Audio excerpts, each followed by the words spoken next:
Forests, our oldest living connection to the past.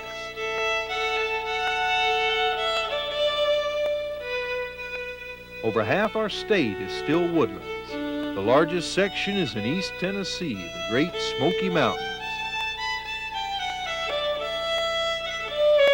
It's a land that's protected, but it's during the spring and fall when many say these mountains are the most beautiful that they face a sometimes uncontrollable threat.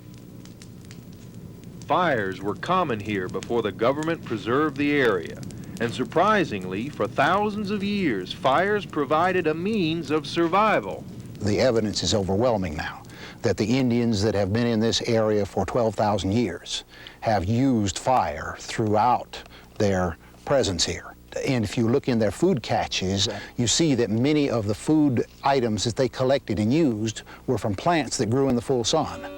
If you look out over the valley, say from the Carlos Campbell Overlook, you know that all of that was farmland 40 years ago. And those farmers traditionally burned off their fields every spring before they plow them and plant them. There's no doubt fire has helped mankind to prosper.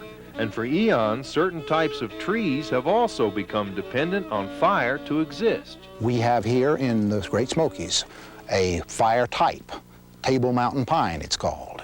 And it has a cone that tends to be sealed by resins until temperatures of 130, 140 degrees are attained, at which time they open and they'll release their seed. Although many fires have occurred along the roadways inside the park, there are still vast tracts of land that haven't seen fires in almost half a century. And it's the lack of fire in the majority of the park that has almost put the Table Mountain pine on the endangered list. Stands of that species will disappear. And that's what's kind of unique about it, these entire areas that come into very dense stands of Table Mountain pine. Those will disappear completely unless fire is reintroduced into this ecosystem. Now, I'm a little bit sentimental, a little bit emotional.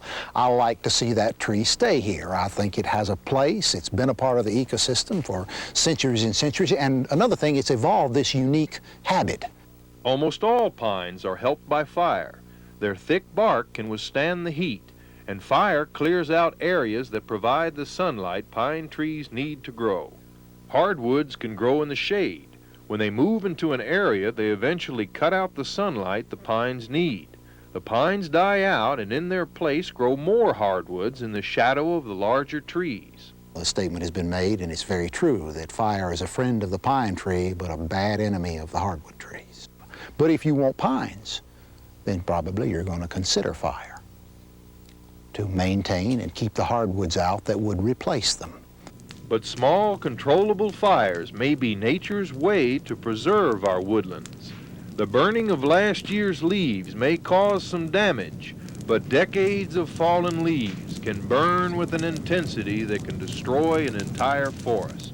This is one of the biggest reasons for using fire in the South today, is to fireproof a forest. Fireproof a forest? In other words, you use fire to keep wildfires from destroying the forest.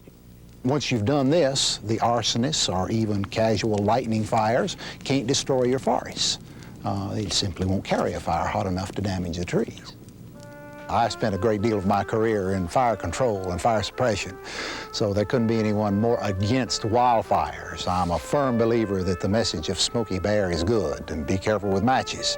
But we have learned that there is this thing called fire ecology,